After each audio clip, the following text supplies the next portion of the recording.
Welcome to the Deep Dive, your ultimate sports desk for breaking down the most electrifying moments in competition. We really are right in the thick of it.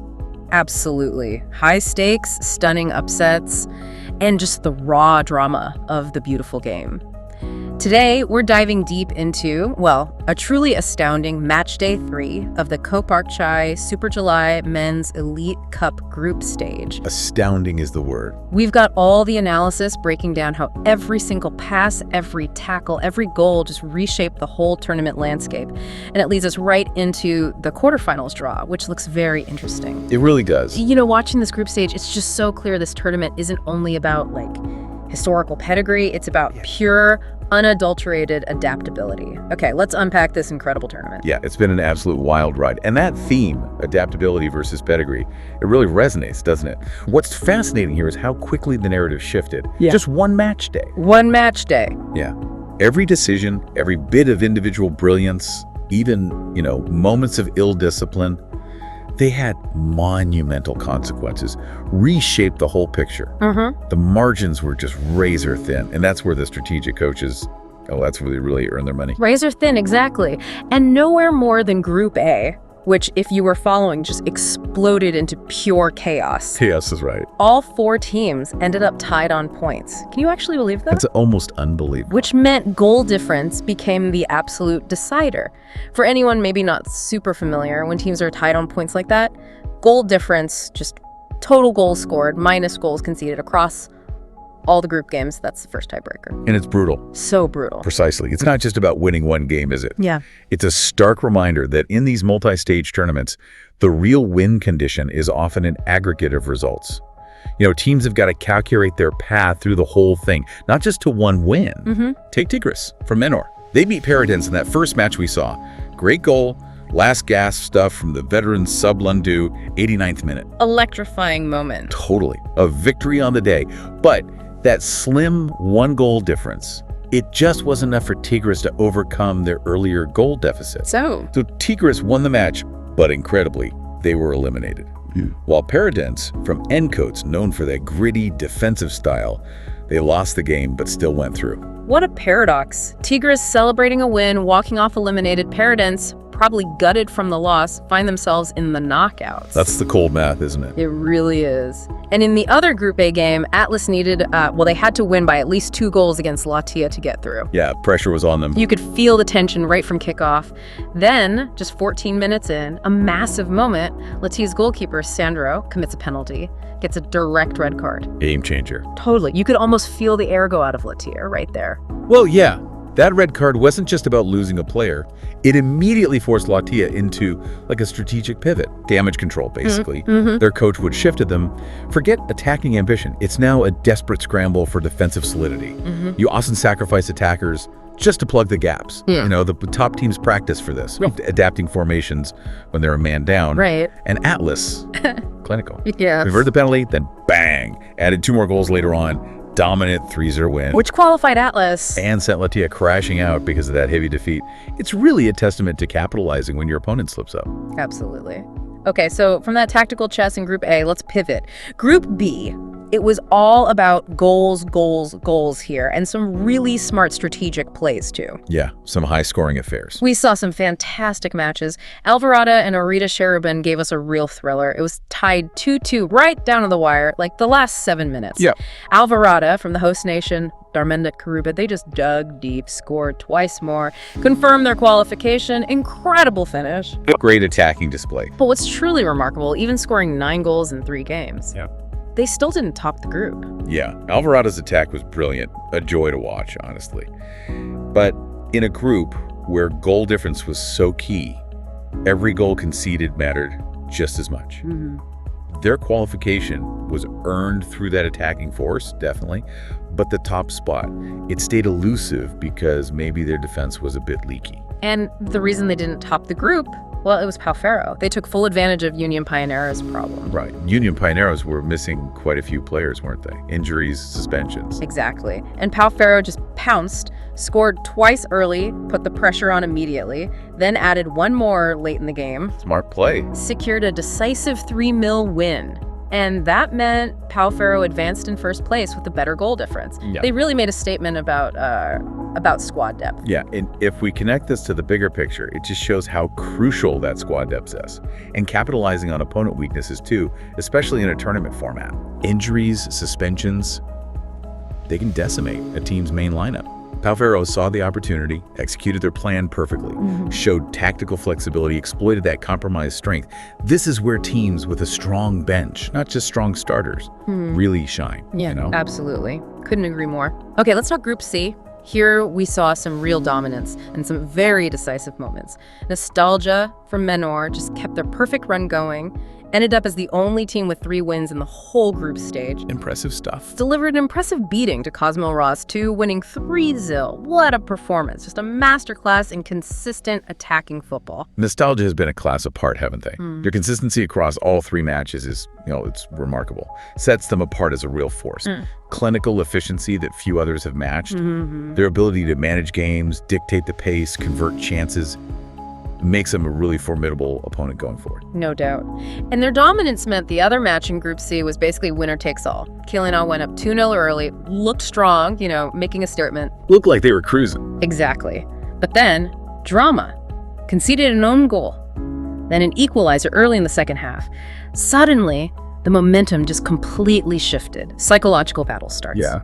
Gemma Calcio from Malaria, they knew a draw would be enough for them to qualify. So what did they do? They adapted. Smart. Sat back, played defensively, probably shifted into like a compact 5-4-1 block, focused on denying space, forcing play wide, minimal risk. Textbook stuff for seeing out a result. They just waited for a mistake, and Chiellina made one. 84th minute. Gemma Calcio pounced on that crucial error, scored their 3rd, and sealed their passage to the knockouts. Talk about holding your nerve. Incredible discipline from Gemma Calcio. And patience. They understood the situation, adapted their strategy, even if it meant sacrificing some attacking flair. Waited for that one moment. Yeah. It wasn't, the prettiest win maybe, but incredibly effective. Proves that sometimes defensive solidity and opportunistic finishing are more potent than just relentless attack, especially when the pressure's that high. Definitely true. Okay, shifting gears one last time for the groups. Group D. This is where we saw that real underdog spirit and some really surprising results. Yeah, this group had its own flavor. Lyon, already eliminated, nothing to play for but pride, right? Everyone expected Al-Mashaza to just roll over them, get the win they needed. That would send the team from Leveria Mariana through automatically. Seems straightforward on paper. But Leon just refused to leave the competition quietly, fought back from 2-0 down, eventually equalized in the 91st minute. Fantastic spirit. A hard-earned point for a team already out. They left with their heads held high, you have to say. And that's the beauty of this sport, isn't it? Yeah. Even when qualification's gone, that professional pride, the competitive spirit, it's still fierce. Lyon's comeback showed real character. Proves motivation isn't just about progressing. And for Al-Mashaza, maybe a timely reminder that you can't underestimate anyone. Even playing for pride. Exactly. Every point, every goal matters right down to the wire. Shows that enduring spirit. Indeed. And despite Leon's amazing effort, that draw was actually still enough for Al-Mashaza to qualify. Right, they scraped through. Which meant the winner of the second match in Group D would go through with them. Gara might have been the favorites, historically strong team and all that. Yeah, most people expected them to win that one. But it was Boulevard who delivered a truly surprising win. Attacking midfielder Kelvin Rosales, absolute hero, scored both goals in a 2-0 victory. Big performance from him. Huge! Not only secured Boulevard's advancement, but the team from Islas Marbella finished in an even more surprising first place in the group. What a statement. Talk about defying expectations. Boulevard's rise to the top of Group D. That's a story that really proves reputation means basically nothing once the whistle blows, doesn't it? For sure. Rosales' individual brilliance, yeah, it played a massive role in changing that group's outcome. But it also speaks to, like, a cohesive team effort. They believed in themselves against the odds. Yeah. It really makes you ask, how much does raw talent matter when you face disciplined organization and just unwavering belief? Great question. Okay, so the dust has settled on the groups. We have our knockout matchups. And here's where it gets really interesting, doesn't it? Oh yeah. The group stage chaos is done. Quarterfinals are set. Ready for the next chapter. Absolutely. And this raises that important question again. How much does historical pedigree really influence knockout stage performance when absolutely everything is on the line? The draw has certainly given us some fascinating clashes. Created two very distinct narratives, really, for the path to the final. It certainly has. When you look at the quarterfinals bracket, it's hard not to notice. Well, one side looks much stronger, doesn't it? At least on paper, based on team histories, recent form. Yeah, there's a clear split. On this, let's call it the stronger side, we have a massive clash right away.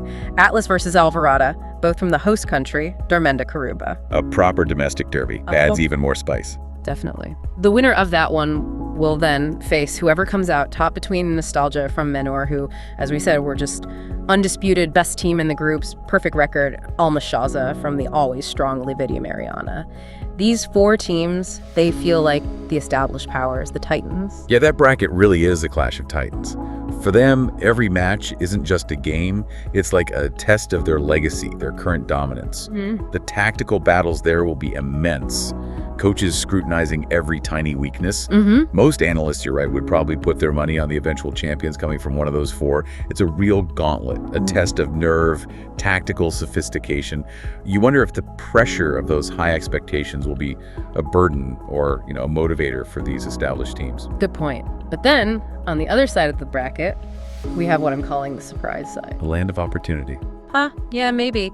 This side features a handful of teams that really defied expectations to get here. Inject some fresh energy into the knockouts. First up, Boulevard, historically sort of mid-tier from Islas Marbel, facing Gemma Calcio, also historically mid-tier, from Ilaria. Yeah, neither of those were really tipped for deep runs, were they? Not at all, but they made it. Their journey so far, it's been an incredible story of resilience, tactical discipline. And that specific matchup, Boulevard versus Gemma Calcio, is really compelling because it's a genuine chance for both teams to properly etch their names into the tournament's history, right? Exactly. Neither carries that weight of decades of expectation, which sometimes frees teams up, lets them play with maybe more abandon, less fear. This is their moment to really make a name for themselves. Totally agree. And the winner of that match, they'll face one of two teams from Encote's country. As you know, not always super successful in this competition, which makes their presence here even more significant. It's either Pau Ferro, that fairly new club who really impressed in the groups, or Perdance, who, despite that earlier loss, kind of emerged as probably most traditional, most established team on this whole side of the knockouts. What a fascinating contrast. Isn't it? New guard versus old stalwart, both from a nation looking to prove something on this stage. The draw has definitely created two very distinct paths. One is that gauntlet for the established powers. The other is a genuine opportunity for these newer, or let's say less historically successful teams to really make a name for themselves. Yeah. It just highlights the depth of competition, doesn't it? And the fact that on any given day, any team can pull off an upset. This side of the bracket promises high drama and potentially some new heroes ready to challenge that established order. What a tournament this has been already. And this deep dive, it really shows you how quickly fortunes can change, doesn't it?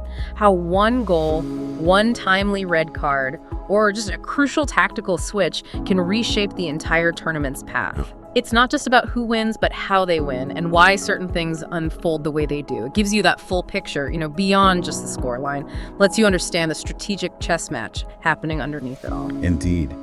And as we look ahead to these quarterfinals, maybe consider this.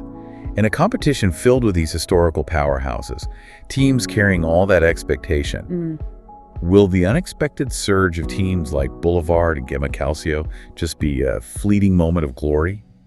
Or could it be the start of a new era, new contenders ready to properly shake up the established order? Will adaptability, in the end, triumph over historical pedigree?